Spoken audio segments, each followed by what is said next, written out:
paz do Senhor. Depois de alguns meses aqui, foi dada a oportunidade de trazer uma reflexão aqui para vocês. A gente tem estudado o livro de Juízes na sequência, né? Capítulo a capítulo, versículo a versículo. Tá certo que o Rodrigo muitas vezes ele volta e um pouquinho o texto, mas na medida do possível a gente tem refletido sobre o texto sagrado, o livro de Juízes, numa sequência. E já que o Rodrigo deu uma voltadinha, né, no texto, eu vou me valer desse expediente também, voltando só um versículo, tá? Nada demais, não. Então, irmãos, vamos ler aqui a Bíblia em Juízes, capítulo 3, versículos de 11 a 15. Versículo 11, do capítulo 3. E a terra teve paz durante 40 anos, até a morte de Antoniel, filho de Kenaz. Mais uma vez, os israelitas fizeram o que o Senhor reprova, e por isso o Senhor deu a Eglon, rei de Moabe, poder sobre Israel, conseguindo uma aliança com os amonitas e com os amalequitas. Eglon veio e derrotou Israel e conquistou a cidade das palmeiras. Os israelitas ficaram sob o domínio de Eglon, rei de Moabe, durante 18 anos. Novamente, os israelitas clamaram ao Senhor, que lhes deu um libertador chamado Eude, homem canhoto, filho de Benjamim, do Benjamita Gera. Os israelitas o enviaram com o pagamento de tributos a Eglon, rei de Moabe. Senhor meu Deus, muito obrigado pela tua palavra viva e verdadeira. Muito obrigado pelo teu Espírito Santo que fala aos nossos corações quando lemos a tua palavra, Senhor. E o meu pedido nesta manhã, meu Deus, é que tu fales profundamente aos nossos corações, meu Pai, a começar de mim, em nome de Jesus. Amém. Então, meus irmãos, esse pequeno trecho da Bíblia, nosso pequeno texto sagrado, ele inicia ali com o final da atuação de Antoniel como juiz, em que houve 40 anos de paz. O povo fez o que era agradável aos olhos do Senhor e houve 40 anos de paz. E esses 40 anos eles perduraram enquanto Antoniel viveu. E nosso texto também passa pelo momento que o povo de Israel fez o que era reprovável aos olhos do Senhor. Eles se afastaram de Deus. E por causa disso eles foram dominados pelos moabitas, amalequitas e amorreus, que eram os inimigos do povo de Israel. Esses povos fizeram aliança contra o povo de Israel e o povo de Israel foi dominado por 18 anos. Ficaram 18 anos sob o domínio dos amalequitas, amorreus e moabitas. E finalmente o povo clama a Deus e Deus, na sua imensa misericórdia, mandou Eude, outro juiz, para libertar o povo. Então, grosso modo, o nosso texto sagrado fala disso. Então, gente, essa é a primeira pregação, essa primeira palavra que eu estou tendo a oportunidade de compartilhar aqui com vocês sobre o livro de Juízes, né? Dessa série de palavras que a gente tem compartilhado aqui entre os irmãos na sequência. A última que eu tinha falado aqui, acho que foi Só lhe deu glória, né? Fechando as escolas, né? Então eu precisava, gente, me contextualizar, entendeu? Eu precisava saber o que estava sendo falado, eu precisava entender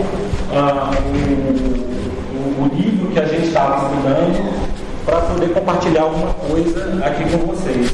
E por isso que eu fui lá na página do WhatsApp da igreja, no grupo do WhatsApp da igreja, aí busquei o tutorial que o Pedrão fez para a gente adicionar as pregações de Juízes no WhatsApp, e graças ao Pedrão eu consegui, já tinha um aplicativo baixado, adicionei as pregações e ouvi todas as 10 pregações anteriores. Estava lá com fone de ouvido, ouvindo as pregações. Então eu vou pedir licença para vocês aqui no primeiro momento, para compartilhar com vocês, para dividir com vocês o que ficou marcado na minha mente e no meu coração sobre essas pregações. O Roger, por exemplo, ele ressaltou que a gente tem que estar firme nas promessas de Deus, assim como fez Caleb. Caleb esperou 40 anos para poder ter acesso à terra prometida. E a gente tem que estar firme nas promessas. Se Deus prometeu, Ele vai cumprir. A gente tem que ter fé. Então, independente dos gigantes que nos separam dos nossos objetivos e da quantidade de anos que leva para que nós alcancemos os nossos objetivos, se Deus prometeu, Ele vai cumprir. A gente tem que ter fé. O Roger, naquela oportunidade, ressaltou a necessidade que nós tenhamos fé, que nós ajamos com fé. A Cíntia, já na pregação dela, nas pregações dela, eu fui muito feliz. Ela ressaltou que nós, como pais, a gente deve deixar um legado positivo para os nossos filhos, para a geração futura, para que eles não façam o que era reprovável diante de Deus. Então ela abordou essa questão dos altos e baixos das gerações, de estar próximos de Deus e estar separados de Deus, nesse contexto de que nós, como a geração que está precedendo a outra, a gente tem que deixar um legado para essas pessoas, para que elas aprendam a como se portar diante de Deus. Daí a nossa responsabilidade com os nossos filhos e com os jovens de uma maneira geral. A gente tem essa responsabilidade, como a geração que precede, de passar um legado para a próxima geração, para evitar que haja esse movimento pendular de afastamento e de aproximação de Deus.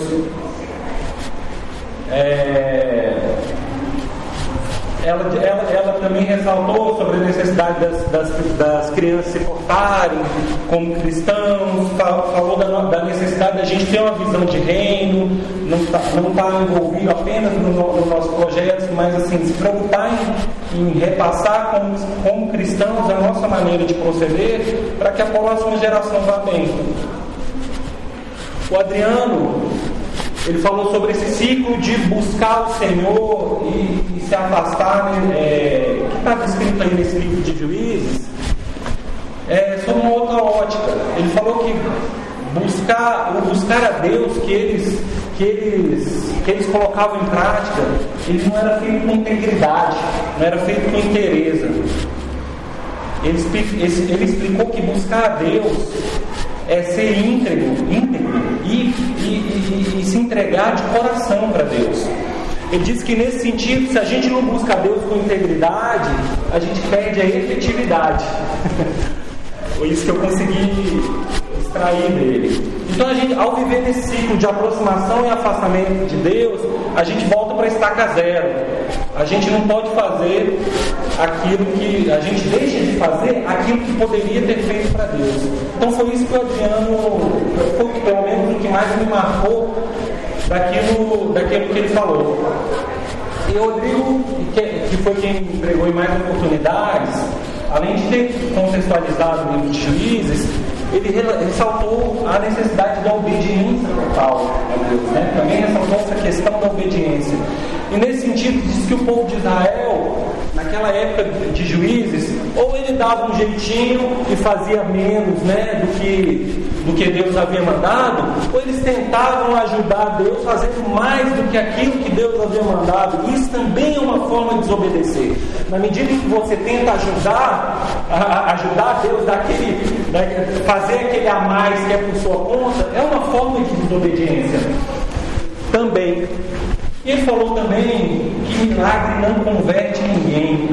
E a gente fica olhando a quantos milagres o povo de Israel foi submetido, e a quantos milagres nós somos expostos na nossa vida, mas não é isso que nos converte, né? Não é isso que produz a mudança de vida. Então, isso que mais me marcou de todas essas pregações que eu li a respeito de Juízes. Eu também vou falar sobre esse ciclo de aproximação e afastamento de Deus, mas talvez eu aborde essa questão sob uma outra ótica diferente do que o Adriano, né, que o Adriano falou. O Adriano falou que a busca não era feita com integridade, ou mesmo que o Rodrigo falou, e que a Cíntia falou que era um conflito de gerações. Então a geração posterior ela esquecia aquilo que a geração anterior tinha feito, e a falha estava nessa passagem de conhecimento entre uma geração e outra, que a gente tinha que se esmerar nisso. Então, meus irmãos, o livro ele narra o tempo todo esse ciclo de aproximação e afastamento de Deus. Se a gente lê a narrativa bíblica do livro de Juízes, a gente percebe que a história foi a mesma por muitos e muitos anos, por anos a fio. O povo estava reunido, agindo ali de acordo com a vontade de Deus, e em dado momento eles transgrediam e começavam a fazer o que Deus reprovava. E aí, por causa disso, eles sofriam bastante. E começavam a sofrer, e de repente eles clamavam a Deus. E Deus, na sua infinita misericórdia, levantava alguém, para que alguém inspirado por Deus, e conduzia o povo novamente a andar segundo a vontade dele. Então, esse ciclo, ele foi se repetindo várias e várias vezes. E aí você vai lendo o livro de Juízes, e essa história se repete, faz o que o Senhor reprova, aprende a lição, se reconcilia, e aí faz o que o Senhor reprova, aprende a lição, se reconcilia, tem tempos de paz, e faz o que o Senhor. E aí esse ciclo ele vai se repetindo, e aí você vai lendo o texto e vai ficando angustiado, e aí é uma mistura de aflição, raiva, angústia, e a gente se pergunta: meu Deus do céu, por que o povo agia assim? Por que o povo agia assim? E aí é naquele momento que eu tenho um estalo na minha mente, e aí vem aquela voz interior, ela te fala assim: essa é a sua vida, você é assim. Por que você está criticando? Você é assim. Não vou ser leviano, mas isso aplica a grande parte das pessoas, a grande parte dos cristãos. Esse ciclo pendular de afastamento e aproximação de Deus, em alguma medida acontece com todo mundo, em dado momento da sua vida. Você tem hora que está mais perto de Deus, tem hora que está um pouco, ou se sente um pouco mais afastado, porque Deus está ali com você, independente do que você pensa ou não, mas o seu sentimento é de estar mais perto, e o seu sentimento é de estar mais afastado. Se você concorda comigo, meu irmão, eu te convido a me acompanhar aqui nessa reflexão. O Rodrigo, ele foi o único ali a falar diretamente que esse movimento pendular de afastamento e aproximação de Deus era um reflexo da nossa própria vida, da nossa vida individual como cristãos. O Rodrigo ele falou sobre esse tema passando em uma das pregações. Ele disse que Deus te lembraria desse afastamento quando você estivesse longe, para que você se aproximasse dele e pudesse viver em paz. Ele ressaltou também, com muita propriedade, que Deus estaria com a gente, independente desses momentos de afastamento. Então, meus irmãos, só que a minha conclusão um pouco vai ser feita sobre outra ótica. Então vamos em frente. Esse período de afastamento e de aproximação de Deus pelos quais passou o povo de Israel na época de Juízes, então eles constituem os movimentos que nós, como individualmente como cristãos, sofremos nas nossas vidas. Então não adianta ficar com raiva na hora de ler o texto bíblico, não dá para dizer que eles eram cabeça dura, ou que eram mais cabeça dura do que a gente é, né? Porque esses movimentos pendulares de afastamento e aproximação de Deus, eles refletem a nossa vida cristã. Não deveria ser, eu não estou falando o que deveria ser, estou falando o que na prática, no nosso dia a dia, acontece. A gente fica no movimento pendular. Tem hora que a gente está ali na bênção, sabe, parece que Deus está falando, ele fala com você todo dia. Tem hora que parece que você nem dá para dizer que a oração não passa do teto, porque você nem sequer se preocupa em orar. Então, assim, a realidade é que a gente passa por esses movimentos pendulares. Às vezes a gente passa por um período que está tão bem, né? As coisas fluem, a gente passa luta, né? Passa tribulação, acontece um monte de coisa, mas a gente tem aquela sensação ali no coração que a gente não está sozinho e Deus está sempre conosco, e a gente recorre a Deus em oração, e a gente tem aquela convicção, né, como diz a música, tão certo como o ar que a gente respira, que Deus está aqui com a gente. E aí essa sensação boa, ela alimenta ali o nosso lado espiritual. Aí a gente lê mais a Bíblia e começa a aplicar aquilo que a gente lê ali no nosso dia a dia.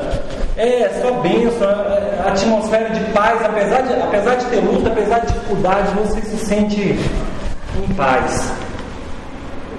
E aí chega a hora, gente, que a gente se descuida, né? Às vezes os afazeres do nosso dia a dia, né? A segunda-feira às vezes é cruel, né? A segunda, a terça, a quarta, a quinta, a sexta. E aí a gente vive num turbilhão, e parece que as 24 horas do dia não são suficientes para gente fazer tudo que a gente precisa. Quem nunca se perguntou, meu Deus, por que o dia não tem mais umas 6, 8 horas aí para eu poder encaixar todas as minhas atribuições na minha agenda, ou nem sempre todas as atribuições, mas tudo aquilo que eu quero fazer, encaixar na minha agenda, queria tanto que tivesse mais de 24 horas. E aí você vive o seu dia a dia em função dessas tarefas, trabalho, estudo, seus filhos, seus projetos, seus pais. Você vai vivendo o seu turbilhão e não sobra tempo para você refletir. E você não para ouvir a palavra de Deus, e você está ali naquele emaranhado de coisas para fazer, e de repente você fala, caramba, eu estou muito cansado, preciso de lazer. Então você adiciona o lazer a esse seu turbilhão de coisas que você está fazendo. Afinal você é filho de Deus, e você precisa descansar. Você faz tanta coisa que você precisa descansar.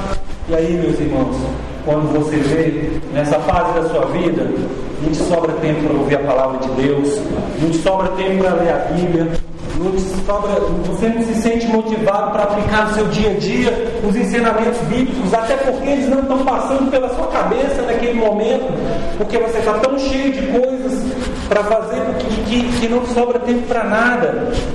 E aí você começa a ter pensamentos de cada um cuide da sua vida, sei lá, farinha pouco meu pirão primeiro, tem mais o que fazer, deixa o próximo para lá. E você começa a se perder nesse tipo de sentimento. Mas você é um ser espiritual. Essas coisas não te completam. Essas coisas te causam angústia, essas coisas te deixam tristes, essas coisas te deixam deprimido, a indiferença, ela te deixa deprimido. Não vai dizer que não. É claro que isso acontece. Quando você está indiferente com alguma coisa, o Espírito Santo toca no seu coração e fala: isso não está certo. Você não nasceu para isso. Você não está nesse mundo para isso. Você está nesse mundo para ser luz.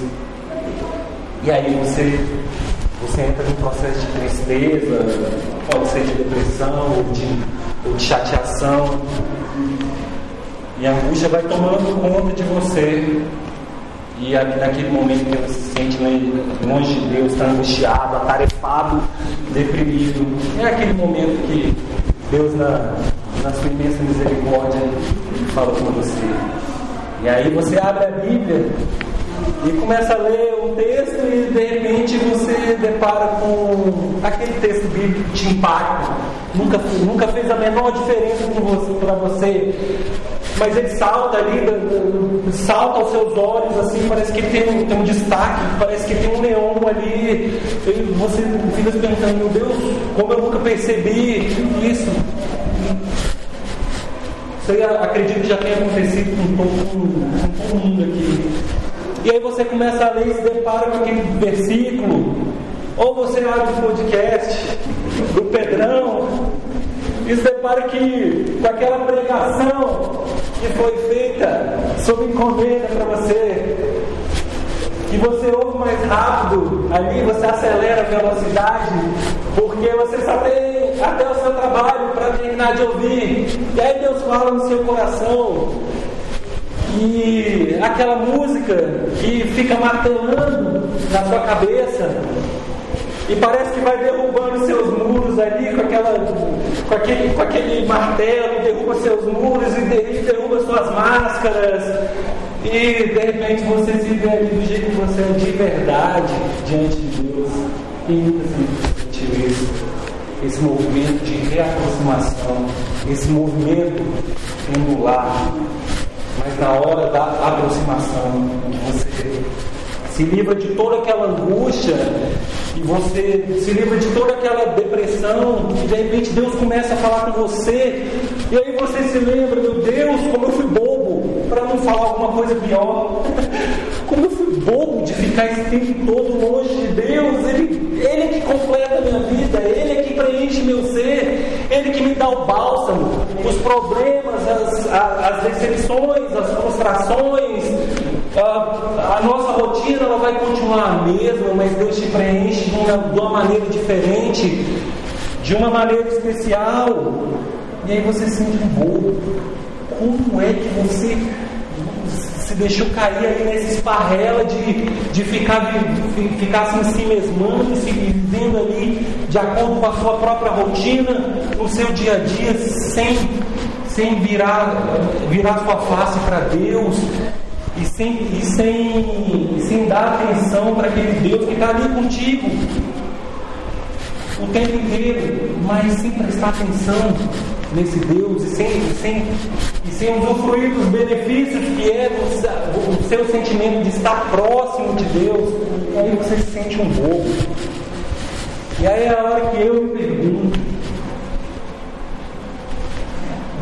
por que eu fiz isso? Por que eu fui bobo, tão bobo? Gente, aconteceu comigo essa semana, e acho que mês passado também, e talvez até no anterior. Esse movimento pendular é do ser humano, e é do ser humano cristão. Não ia estar no livro de Juízes à toa. A gente se enfurece quando a gente lê o livro, mas quando a gente se enxerga no comportamento deles, a gente fica até com vergonha. Como eu fui cair nesse conto? Como eu caio sempre nele? Eu já fui o filho pródigo que voltou para Deus tantas vezes que eu fico até com vergonha de falar para vocês. Quantas vezes eu fui o filho pródigo que gastei todas as bênçãos que Deus me deu e volto arrependido, e Ele me acolhe, passa a mão na minha cabeça e eu sigo em frente, e depois eu viro filho pródigo de novo, e de novo. E aí a gente fica com vergonha. Só que a gente se aproxima de Deus e passa a viver uma fase boa, apesar das circunstâncias. E o ciclo vai tendo a sua continuidade. Então eu acho que eu, você, o povo de Israel e todos os cristãos, em maior ou menor grau, eles passam por esse ciclo em algum momento da vida. Eu já falei para vocês, eu passo toda semana, talvez, ou todo mês, enfim, mas passo bastante, talvez mais que vocês. Então, gente, a pergunta que fica é: qual que é o nosso desafio? Qual é o nosso desafio? E nessas horas que eu me lembro dessas grandes empresas, e o Rodrigo, que é engenheiro, acho que ele já conviveu bastante com isso. Essas grandes empresas que tem uma placa perto do portão dizendo assim: estamos há tantos dias sem acidente. Né? E eles vão contando, e existe todo um estudo para saber como que a gente vai evitar os acidentes.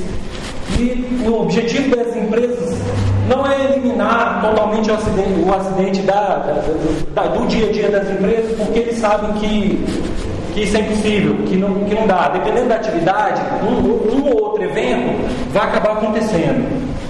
Mas qual que é o objetivo das empresas? É ficar o máximo de tempo possível sem esses acidentes.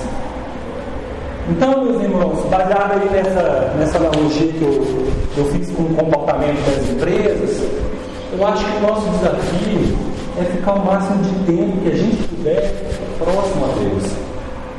Entendeu? Então, a gente lê o texto bíblico, a gente vê que teve 40 anos de paz.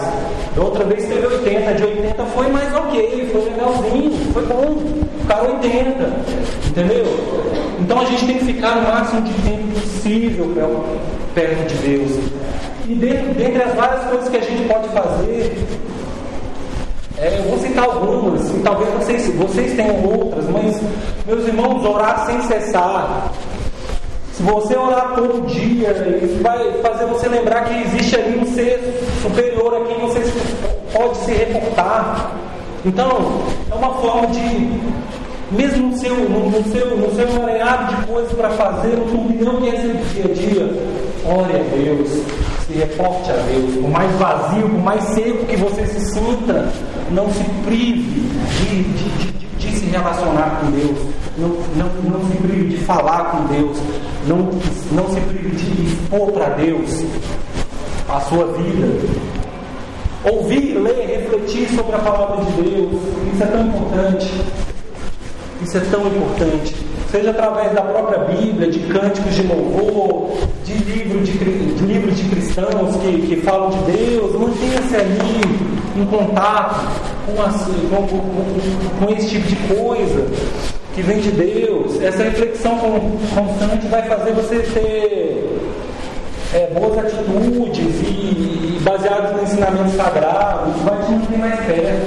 Então, orar sem cessar, ouvir, ler, refletir sobre a palavra de Deus. Outra coisa muito importante: tenha amigos por perto, que tenham Deus em seus corações. Uma hora ou outra, um desses amigos que você está se esforçando para manter contato, ele vai te falar uma palavra que vai tocar no seu coração e que você vai se lembrar de que existe um Deus que te preenche, apesar de todas as circunstâncias. Então, você ficar próximo a pessoas que têm o coração voltado para Deus é algo que vai te fazer evitar esse movimento pendular. E faça o que for necessário para se manter perto de Deus.